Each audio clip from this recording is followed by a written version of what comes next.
क्षतिगत चाषी मानू विभिन्न प्रजातिर धान और अणधान कहले यथा गोटे उदाहरण देले बिरी ये वर्षा दिन फसल परवर्ती फसल जो बिरी आसे ये बिहन किणवा निमंते आर्थिक सहायता डीबीटी माध्यम रे प्रदान करा जिवो एवं सरकार तरफ सरकारी और घरोई व्यवस्था माध्यम रे आवश्यक बिहन मध्य चाषी मानू किणवा पाई मध्य उपलब्ध करा जिवो सेमानकु जो डीबीटी माध्यम रे सीधा सड़क आर्थिक तांको सहायता दिया जिवो सेथिरे सरकारी बिहन बाछिकरी भी से कौ समय रे कौ एरिया रे केते दिन भीतर चाष हम चाषी अधिक ज्ञानी एवं से तार अनुभव अच्छे से आम डीबीटी माध्यम रे बिहन पाई ताकू आम आर्थिक सहायता देवा सहित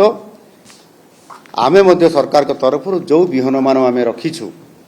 ताहा मध्य तांको पाखरे बा से अंचल उपलब्ध करा जिवो सी प्राइवेट रू भी नहीं पारिबो सरकारी स्तर नहीं पारिबो चाषी तार इच्छा अनुसार जोटा ताकू सुविधा हबो कोउटा करले पुनर्बार चाषी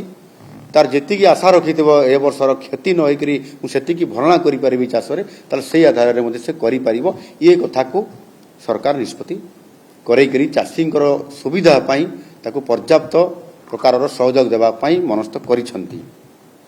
तृतीय रे क्षतिग्रस्त चाषी माननकू मागणारे पनीपरिबा मिनी किट मध्य प्रदान करा जिवो बन्या परवर्ती रोग पोक परिचालना पाई क्षतिगत चाषी माननकू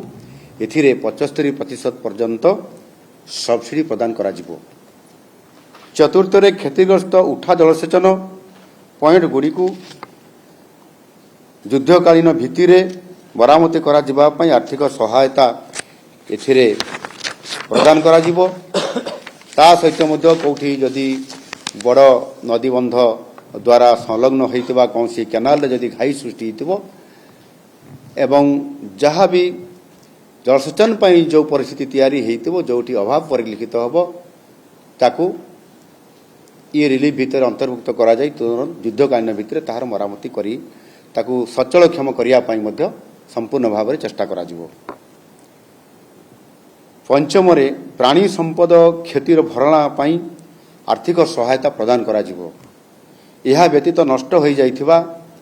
डंगा जाल पोखरी इत्यादि